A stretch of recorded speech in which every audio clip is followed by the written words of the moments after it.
भिक्षाम देहि। आप ये आपने क्या पहन रखा है? आप तो मेरे पति है ना? देखिए, अब मैं ना किसी का पति हूँ और ना ही किसी का बेटा हूँ और ना किसी का बाप हूँ।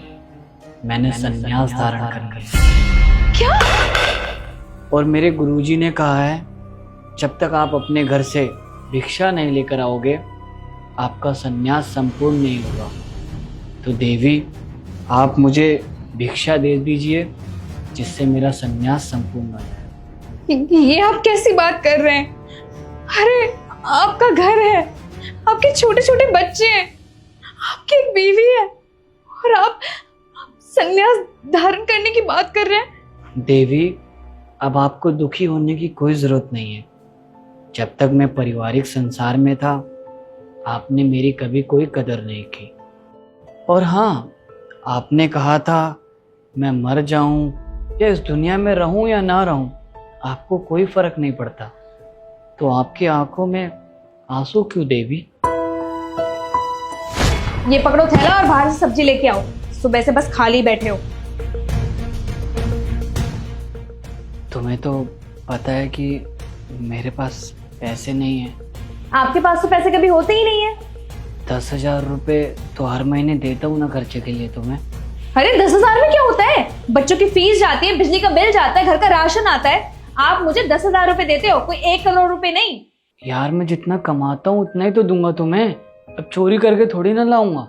अरे तुम कुछ नहीं कर सकते ना, तो एक काम कर दो, तुम यहाँ से कहीं दूर चले जाओ। कोई आकर मुझसे पूछेगा ना, तो मैं उनसे ये कह दूंगी कि वो नहीं रहे। कम से कम मुझे विधवा पेंशन तो मिलेगी। यार, ऐसा तो मत बोलो। कम से कम अगर तुम्हारे अंदर थोड़ी सी भी शर्म बची हो ना, तो दोबारा इस घर में आना मत। मैं रह लूंगी तुम्हारे बिना भी खुश, ठीक है?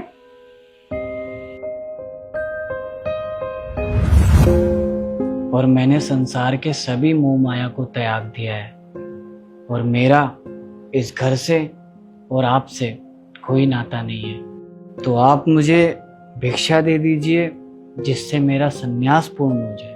आप कैसी बातें कर रहे हैं? आप यहाँ संन्यास लेने की बात कर रहे हैं और यहाँ हमारा घर तो उजड़ चुका है। आपको पता है, जब से आप गए हैं ना, मैं और हमारे बच्चे एक एक चीज के लिए तरस रहे हैं। अरे मैं बाहर जाती तो लोग मुझे गलत नजरों से देखते हैं। और मैं कह रही हूँ, अगर आप घर वापस नहीं आए ना, तो मैं और मेरे बच्चे जहर खा के मर जाएंगे। नहीं, ऐसा मत करना। और मैंने कोई संन्यास धारण नहीं किया है, ये सिर्फ तुम्हें एहसास दिलाने के लिए किया था। जब तक पति सामने होता है ना, तो उसकी कदर नहीं होती है, और जैसे ही वो दूर चला जाता है, तब उसकी अहमियत का एहसास होता है। और ये दुनिया कितनी अजीब है ना। अगर किसी के बदन पे कोई कपड़ा नहीं होता, तो जीते जी उसे कोई पहनने को नहीं देता, और मरने के बाद 100 लोग कफन देने आ जाते हैं। अरे जीते जी इंसान की कदर कर लो, मरने के बाद आप उसकी कितनी भी कदर कर लो, कोई मतलब नहीं बनता। और आजकल के लोग जीते जी अपने माँ बाप की कदर नहीं करते, और मरने के बाद महंगे से महंगा हार उनकी फोटो पे लगा के रखते हैं। अरे जीते जी इंसान की कदर कर लो, चाहे वो किसी भी परिस्थिति में हो। आज बुरा वक्त है, कल अच्छा वक्त भी आएगा। मुझे माफ कर दीजिए। आज के बाद मैं कभी आपको ऐसी बातें नहीं बोलूंगी जिससे आपके दिल को ठेस पहुंचे।